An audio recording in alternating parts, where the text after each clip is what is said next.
What do we know about Donald Trump's relationship with Jeffrey Epstein? Jeffrey Epstein, a multimillionaire financier and convicted sex offender, died in federal custody in 2019.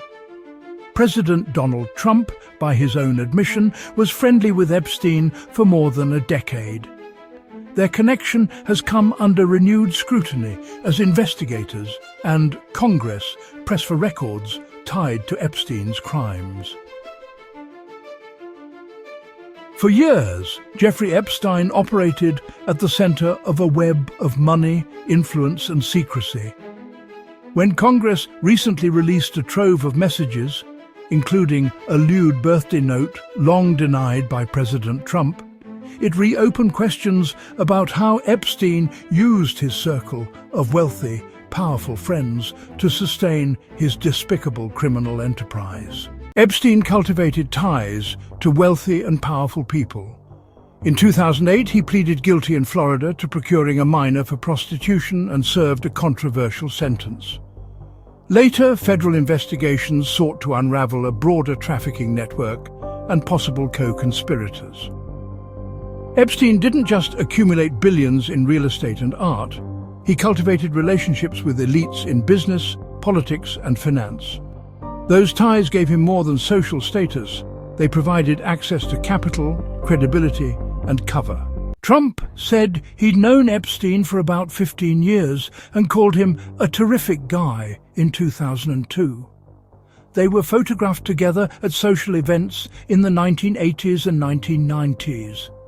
Both men moved in the same circles: private clubs, luxury properties, and elite social events. I've known Jeff for 15 years. Terrific guy. Several women who knew both men have come forward with allegations about interactions at events where Epstein and Trump were present.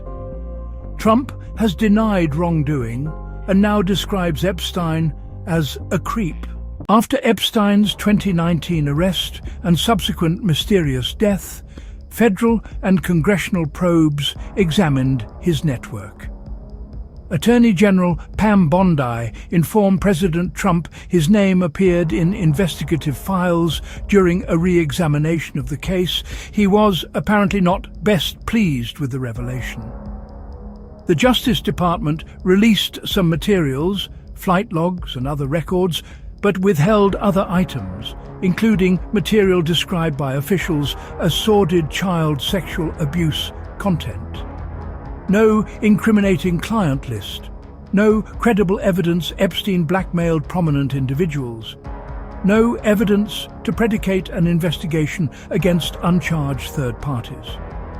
Courts have denied requests to unseal grand jury transcripts in related investigations. The administration later directed a partial push for court approval release of pertinent grand jury testimony, not a blanket public disclosure. Money flowed through trusts, shell companies and private investments. Epstein used that financial complexity to obscure sources of funding and to funnel resources where they were needed, from property upkeep to legal defenses. Wealthy associates, whether knowingly or not, helped underwrite a lifestyle and infrastructure that supported the loathsome abuse of minors. Epstein's connections span political lines and fueled intense public pressure for transparency. Democrats in the House sought files via subpoena and received large document production, much of which was already in the public domain, they said. Critics demanded more: full, unredacted grand jury material and evidence of any involvement by all prominent figures. Ghislaine Maxwell was convicted.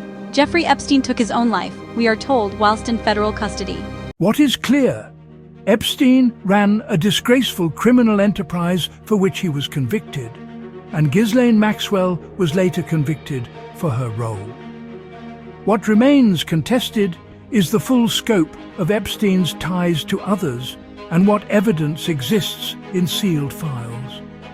Courts and investigators have constrained release of some material, but public and congressional scrutiny continues. The record is partial, and many unanswered questions remain. Thank you for watching, and please like and subscribe to keep truth alive.